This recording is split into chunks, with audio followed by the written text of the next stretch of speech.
నమస్తే రమగారు. నమస్తే జయ. రమగారు మంచి మంచి స్టోరీస్ చెప్తున్నారండి. బా వినేకి ఎంత బాగున్నాయో.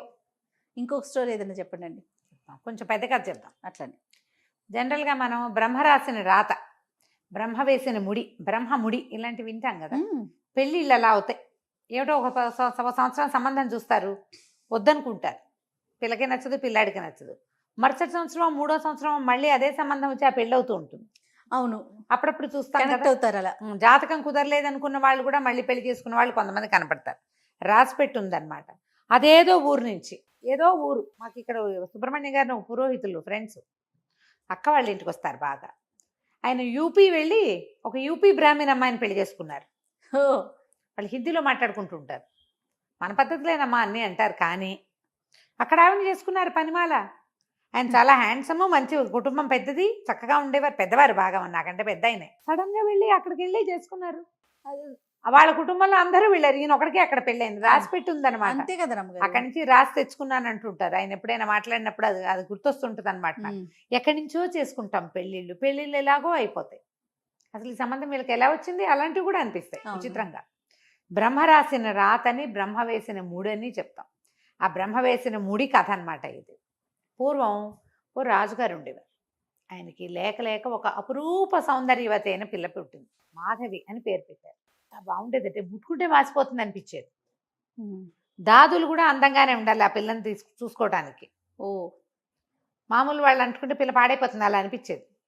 భలే అందగత్తె. పిల్ల పెరుగుతూ ఉంటే రాజుగారికి ఏమనిపించేది, చక్కటి పిల్లకి ఎట్లాంటి వరుడు వస్తాడో, గైరా గైరా వాడికి ఎలా ఇస్తాం, ఇంత అందమైన పిల్లకి ఇంతకంటే అందమైన వాడు కావాలి, కనీసం ఇంత అందమైనా ఉండాలి, ఎట్లా దొరుకుతాడు అనిపించేది.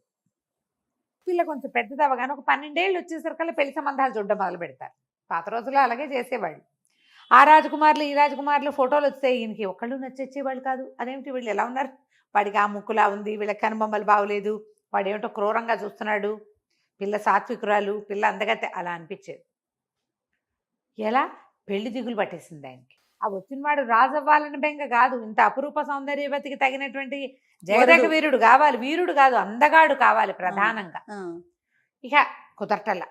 అయితే ఏమైంది, మంత్రి గారు అన్నారు, అదేంటి ప్రభు, రాజకుమారులే కావాలని ఎక్కడుంది, మామూలు వాళ్ళలో అందగాళ్ళు ఉండరు, ఎవరో ఒకళ్ళని చేసుకుందాం, మన పిల్లని చేసుకుంటే మా వాడే మన రాజు, ఏం పర్వాలేదన్నాడు. అక్కడి నుంచి ఊళ్ళో అందమైన యువకుల ఫోటోలు తెప్పించడం మొదలెట్టారు. వీడు అందగాడు, వాడందగాడు అంటే ఎవడందగాడు, ఈయనకి ఎక్కేది కాదు. ఎడు చూసినా కూతురే అందంగా కనపడేది. దిగులు పడుతూ ఉండేవాడు, చూస్తూ ఉండేవాడు. అయితే ఏమైందట, ఒకనాటి రాత్రి ఆయనకి కల్లో బ్రహ్మదేవుడు కనిపించాడు. ఎందుకు నాయనా దిగులు పడుతున్నావు, మీ అమ్మాయికి కావలసిన ముడి ఏనాడో వేసి ఉంచాను, వాడి పేరు ఫలానా పిల్లవాడు, వాడి పేరు అని పేరు చెప్పాడు. ఈయనకి బ్రహ్మదేవుడు ఏదో ముడేసి ఉంచాడని అర్థమైంది. అక్కడి నుంచి మంత్రితో చెప్పాడు, నాకు ఒక కాలు వచ్చింది, బ్రహ్మదేవుడు కనపడ్డాడు, ఆయన్నే స్వయంగా చెప్పాడు, పిల్లవాడికి పిల్లకి ఒక ముడి వేసి ఉంచాను, దీనికి తగిన వరుడు పుట్టాడు అని వాడి పేరేదో చెప్పాడయ్యా, నాకు సరిగ్గా అర్థం కాలేదు, ఈసారి మళ్ళీ బ్రహ్మదేవుడిని ప్రార్థిస్తానని కొంతకాలానికి రోజు అడగ్గా మళ్ళీ ఒకరోజు కలొచ్చింది.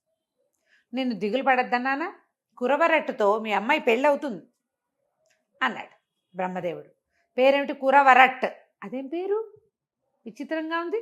కానీ ఈ విచిత్రమైన పేరుని ఈయన పెట్టుకున్నాడు, గుర్తుపెట్టుకున్నాడు. అక్కడి నుంచి మంత్రికి చెప్పాడు, పేరు చూడు వింతగా ఉంది, రాజుల్లో ఎలా ఉండే వీరసింహుడు, ఆ సింహుడు, ఈ సింహుడు ఉండాలి, ఏదో ద్వారకానాథుడు, మిథిలానాథుడు అలా నాథులు ఉండాలి, నాథులు కాదు, సింహులు కాదు, ఈ కురవరట్టు పేరేమిటి.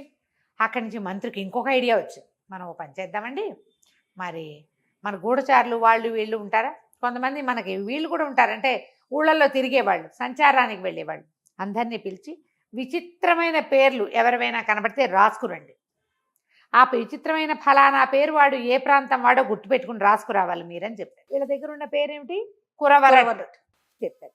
వాడు సంవత్సరాలు తిరిగే తర్వాత ఒకడు వచ్చాడు, ఈ కురవరట్టు పేరు అది రాసుకొచ్చారు వాళ్ళు, లిస్ట్ అంతా రాసుకొస్తే వీళ్ళ దగ్గర పేరుంది కానీ ఈ పేరు వాళ్ళు చెప్పల, వాళ్ళని లిస్ట్ రాసుకురమన్నారు. ఆ వచ్చిన లిస్ట్ అంతా ఏడాది తర్వాత మొత్తం చూస్తే అందులో కురవరట్టు కనపడింది. అమ్మో ఇంకేముంది, మనవాడు దొరికేశాడని, అరే అబ్బాయి ఎవర్రా ఈ లిస్ట్ రాసుకొచ్చిన వాడు అని ఆ లిస్టు చేసినటువంటి సంచార జాతి వాడిని పిలిచారు. వాడు ఫలానా అరణ్యంలో నుండి ఒకవైపు ఒక కోయి జాతి కుర్రవాడు, వాడు చెట్లకి పళ్ళు గిళ్ళు అన్నీ కోసేస్తాడు బ్రహ్మాండంగా, వాడి పేరండి కురవరట్టు అనగానే ఆయన ఎక్కడ ఏమిటి అన్నీ కనుక్కొని రాజుగారి దగ్గరికి పరమానందంగా పరిగెత్తాడు. మన కురవరట్టు దొరికేశాడు, నేను అక్కడికే వెళ్తున్నాను, ఒక అరణ్యంలో బిల్ల జాతి బట్ట, బిల్లుడో కోయడో మనకు పర్వాలా, వాళ్ళు మనలాంటి వాళ్ళే, కుర్రాన్ని తీసుకొచ్చి రాజుని చేసుకుంటాం అని చెప్పి బయలుదేరాడు. తీరా వెళ్ళాక ఆయన చాలా దిగాలుగా వెనకొచ్చాడు వాడిని వెంట పెట్టుకుని. వాడు సన్నగా నల్లగా అట్టలు కట్టిన జుట్టు, పరమ అకుపక్షిలాగా ఉన్నాడు, బక్కగా సన్నటివాడు బక్కటివాడు. వాడిని తెచ్చి క్షమించాలి ప్రభు, పేరైతే సరిపోయింది కానీ ఆకారం సరిపోలేదు, వీడేమిటో ఇలాగా మరీ అకుపక్షిలాగా ఉన్నాడు, పేరు మాత్రం బ్రహ్మదేవుడు చెప్పిన పేరే అనగానే రాజు కొళ్ళు మండిపోయింది. ఏది వాడు నాకు చూపించన్నాడు. తీసుకొచ్చి చూపించేస్తారు కదా, ఆయన నిర్ఘాంతపోయాడు. వీడా కనీసం రాజకుమారి వెళ్ళే దారిలో దీపం వెలిగించడానికి కూడా పనికిరాడు వీడు. రోడ్డు మీద దీపాలు వెలిగిస్తారు సైనికులు, దీపం వెలిగించే సైనికుడి పోస్ట్ కూడా పనికిరాడు. వాళ్ళు కూడా హ్యాండ్సమ్గా ఉన్న వాళ్ళే ఉన్నారు మన దగ్గర.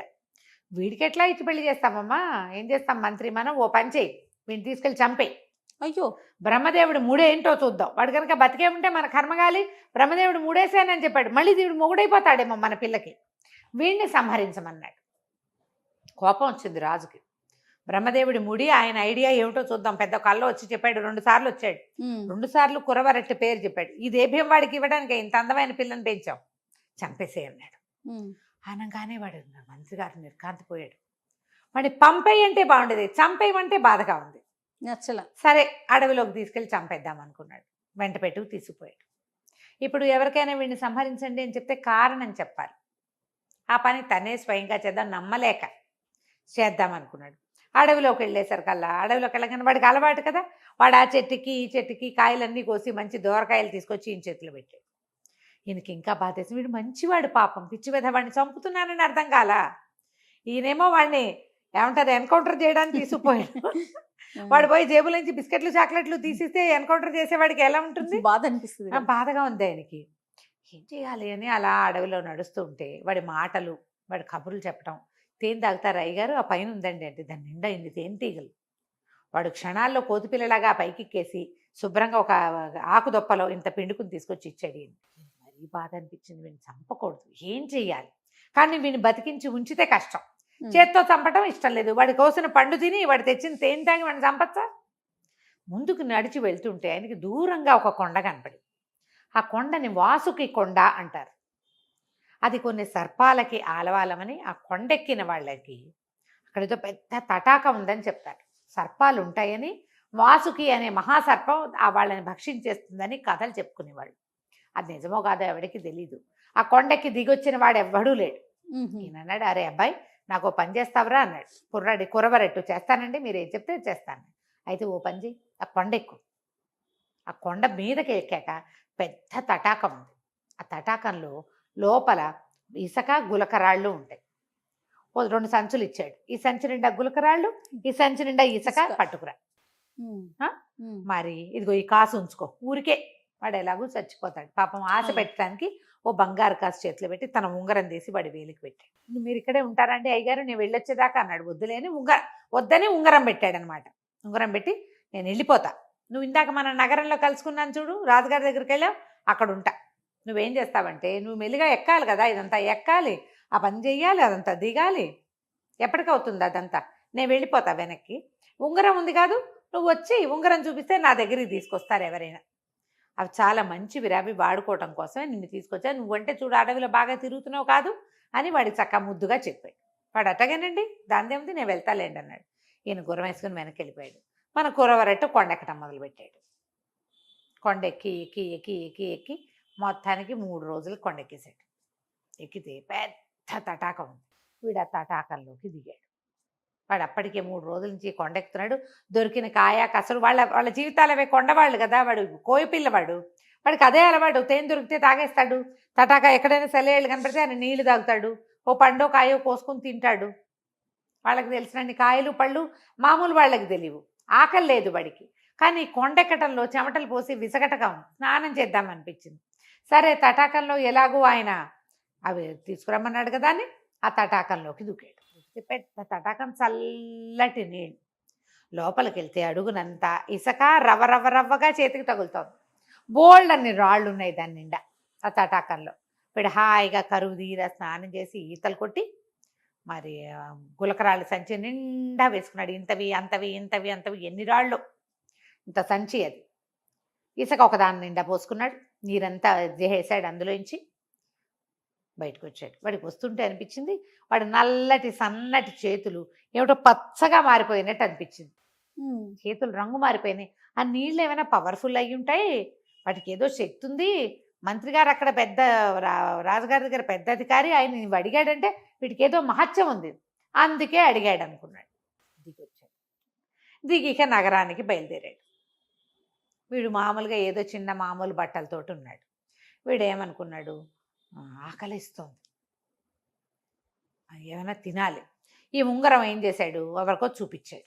మామూలుగా అడవిలో ఉంటే వాడికి ఆహారం కాయ కసరు దొరుకుతాయి, నగరాల్లోకి వస్తే కొనుక్కోవద్దు, అవును, ఎవరైనా పెట్టాలి. ఆకలి దహించుకుపోతుంది. చూపించేసరికి వాళ్ళు ఎవ్వరూ ఆ ఉంగరాన్ని గుర్తుపట్ల. ఏం చేయాలి? సరే ఆలోచించి ఏమనుకున్నాడు, మన దగ్గర మంత్రి గారు ఇచ్చిన కాసు ఉంది కదా, ఆ కాసుతోటి ఏమైనా కొనుక్కు తిందామని సరే కాసుతోటి ఒక కొట్లోకి వెళ్ళాడు. వాళ్ళు ఏమో చిచ్చి పిచ్చిగుడ్డలతో కొట్లోకి వస్తున్నామంటే సరే ఏమనుకున్నాడు, ముందు ఆహారం కొట్లోకి వెళ్ళకుండా ఆహారం తెచ్చుకుని తిన్నాడు. తర్వాత ఏం ఆలోచించాడు, 2 పూట్లకు సరిపడా తినేసాం. ఈ ఉంగరం చూపించాడు. ఉంగరం ఎక్కడా అది నడవల. ఒక కొట్లోకి వెళ్ళి ఏమనుకున్నాడు, ఈ ఉంగరం అమ్మేద్దాం, కాసుకు డబ్బులు వచ్చినాయి, ఉంగరానికి కూడా డబ్బులు వస్తాయని ఉంగరం చూపించేసరికల్లా ఆ ఉంగరంలో ఉన్న రాయి కాస్త ఎక్కడో పడిపోయింది.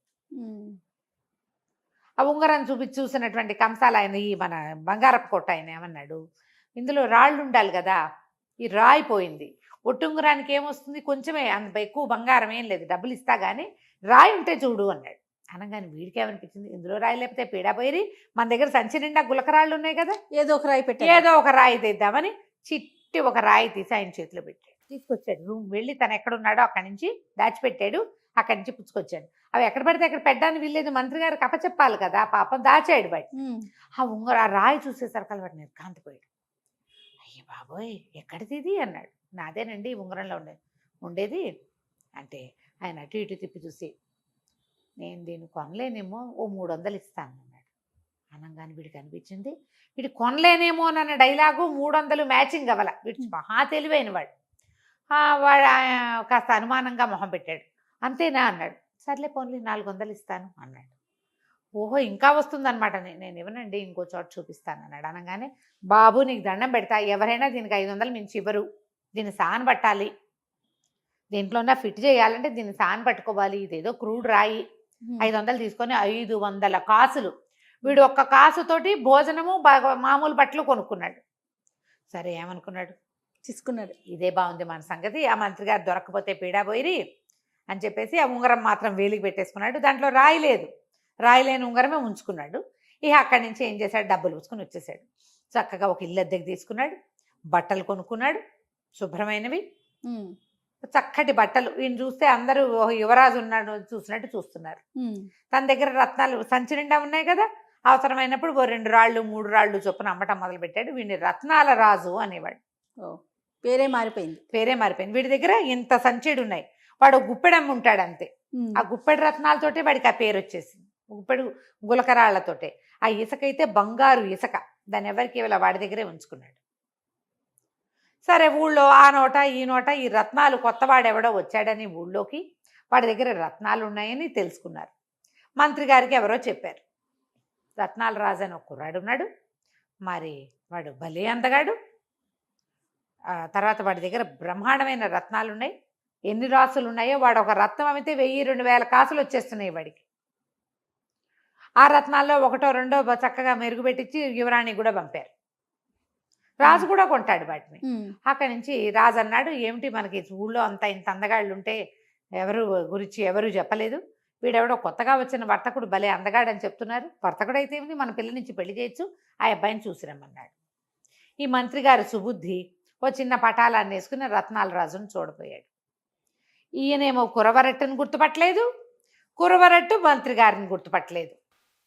ఇద్దరు ఒకళ్ళనొకళ్ళు చూసుకున్నారు. చూసబ్బో పిల్లాడు భలే అందగాడు, కుర్రాడు, వివాహం అయిందా అన్నీ కనుక్కున్నాడు, కాలేదన్నాడు. అనగానే ఈయన ఏం చేశాడు, పరిగెత్తుకుంటూ రాజు దగ్గరికి వెళ్ళాడు. సుబుద్ధి చాలా బాగున్నాడండి, ఏ ఊరు ఏమిటి ఇంకా వివరాలు కనుక్కోలేదు. వివాహం అయితే కాలేదు. చూడ్డానికి అందంగా ఉన్నాడు, పెద్ద ఇల్లు తీసుకున్నాడు, డబ్బు ఉంది వాడి దగ్గర. లేకపోతే పీడాబైరి మనం చేసుకుంటాం, లేదనుకో నష్టమే ఉంది. రాకుమార్తెను పెళ్లి చేసుకుంటాడు కదా. చాలా బాగున్నాడు, అసలు 2 కళ్ళు చాలనంత అందంగా ఉన్నాడు అన్నాడు. అనగానే రాజు అన్నాడు, ఓకే పిల్లనిచ్చి పెళ్లి చేసేద్దాం, నువ్వు చూసావు కదా నేను చూసినట్టే. అయ్యో. రాజుగారు మళ్ళీ మంత్రి గారు సాయంకాలం అయ్యేసరికల్లా పెద్ద పటాలన్నీ అంతఃపుర కాంతల్ని కూడా కొంతమందిని వెంట పెట్టుకుని మంది మార్బలంతో పసుపు కుంకాలు పళ్ళు స్వీట్లు నగలు నాణ్యాలు బట్టలు అన్నీ మోయించుకుని తీసుకెళ్ళి నాయన నువ్వు ఎంతో చక్కటి పడివి, నువ్వు చాలా బుద్ధిమంతుడు అని వ్యాపారస్తులంతా చెప్తున్నారు. మా రాజుగారికి మహాద్భుత సౌందర్యవతి అయిన మాధవి అనే కూతురుంది. మా రాజకుమార్తెని నీకు ఇచ్చి పెళ్లి చేయాలని భావిస్తున్నాం. మా రాజుగారు కూడా సుముఖంగా ఉన్నారు. నీ పేరు, మీ ఊరు వివరాలు, జాతక చక్రం అవి చెప్తే అవన్నీ చూసుకుని ముహూర్తం పెట్టిస్తాము అన్నాడు. అనగానే ఈ అబ్బాయి అన్నాడు, అలాగేనండి తప్పకుండా, మేము కోయవాళ్ళం, నా పేరు కురవరట్టు, వీళ్ళు ఈ ఊళ్ళో వాళ్ళు నన్ను రత్నాల రాజు అంటారు, అలా పిలుస్తున్నారు కానీ నా పేరు రాజు కాదండి, నేను కోయి జాతి వాడిని. అనగానే ఆయన నిర్ఘాంతపడి కురవరెట్టా నువ్వు అన్నాడు. నేను కురవరెట్టనేనండి అన్నాడు. అదేంటి నేను చూసిన కురవరెట్టు ఇంకోటి కదా అంటే, అవునండి.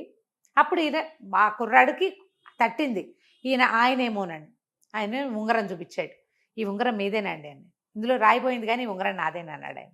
మీరు నాకేనండి ఇచ్చారు అని. అనగానే ఆయన ఆశ్చర్యపోయాడు, ఇదేమిటిరా సన్నగా నల్లగా బక్కగా జుట్టు అట్టలు కట్టేసిన జుట్టుతోటి ఉన్న ఒక చిన్న కోయ కుర్రాడికి ఇచ్చాను నేను, వాడు నా అంత కూడా లేడు, బక్కటి వాడు, నువ్వు చూస్తే ఇంత సమున్నతాకారుడివి, ఇంత ఈ రంగేమిటి ఈ రూపేమిటి అంటే, అయ్యా మీరు నన్ను వాసుకి కొండ ఎక్కిచ్చారు, ఆ కొండలో ఉన్న సరస్సులో దిగేసరికల్లా నా ఒళ్ళిట పచ్చగా అయిపోయిందండి. తర్వాత నాకు తెలిసింది నా రూపం మారిందని. ఆ కొండ మీద ఉన్న సరస్సు చాలా అద్భుతమైన సరస్సు, అందులో దిగటం వల్లే నాకు ఈ స్వరూపం వచ్చింది. నేను అమ్ముతున్న రత్నాలన్నీ కూడా మీరు చెప్పడం వల్ల తెచ్చినవనండి, నిజానికి ఇవి 2 మీవని ఆ సంచులు 2 ఎత్తి ఆయన చేతిలో పెట్టాడు. మీరు ఆ పని చేయడానికి నాకు కాసు ఇచ్చారు, కాసుకి ఈ పని చేశాను నేను, ఇవి మీవే తీసుకోండి అన్నాడు. రామంతా సంతోషించాడంటే ఆ సుబుద్ధి. ఆయన నిన్ను వదిలించుకోవడానికి చేసిన పని ఇట్లా నిన్నే మాకు కూర్చుంది, భగవంతుడు వేసే ముడి ఇట్లా ఉంటుంది కదా, ఇదే కదా బ్రహ్మదేవుడు వేసిన ముడంటే. చివరికి ఇది సానుకూలం అవ్వవలసిందే. ఎక్కడ వాళ్ళో ఎక్కడో సంబంధం కుదుర్చుకుంటారు, వీళ్ళిద్దరు మొగుడు పెళ్ళాలు అవ్వాలి, వీళ్ళ వల్ల ఒక సంతానం వృద్ధి కావాలి, ఒక వంశాభివృద్ధి జరగాలి అని ముందే రాయబడి ఉంటే మాస్టర్ ప్లాన్ లో మనం ఎట్లా తప్పిస్తాం? మనమెవరం దాన్ని తప్పించడానికి? ఆ మాట అనుకుని పరిగెత్తుకుంటూ రాజుగారి దగ్గరికి వెళ్ళి, అయ్యా వీడెవడో కాదండి, బ్రహ్మదేవుడు ఏర్పరిచిన కురవరట్టే మన పెళ్లి కొడుకు అనగానే రాజు ఆశ్చర్యపోయాడు. పెళ్లి కొడుకుని చూసి నిర్ఘాంతపోయాడు ఆయన కూడా. ఆయన చూశాడు కదా. ఇక సంతోషంగా రాజకుమార్తె మాధవిని కురవరెట్టికి ఇచ్చి పెళ్లి చేసేశారు. తను తెచ్చుకున్న వజ్రాలు ఆ ఇసుకతోటి అతను పరమ సంపన్న గృహస్థుగా వాళ్ళ కుటుంబంలో వాళ్ళని కూడా కొంతమందిని ఎవరినో తెచ్చుకున్నాడు. హాయిగా కాలం గడిపారు. కథ కంచుకు మనం ఇంటికి. భలే ఉందండి, చిన్న కథ అయినా బాగుంది. నమస్తే. నమస్తే.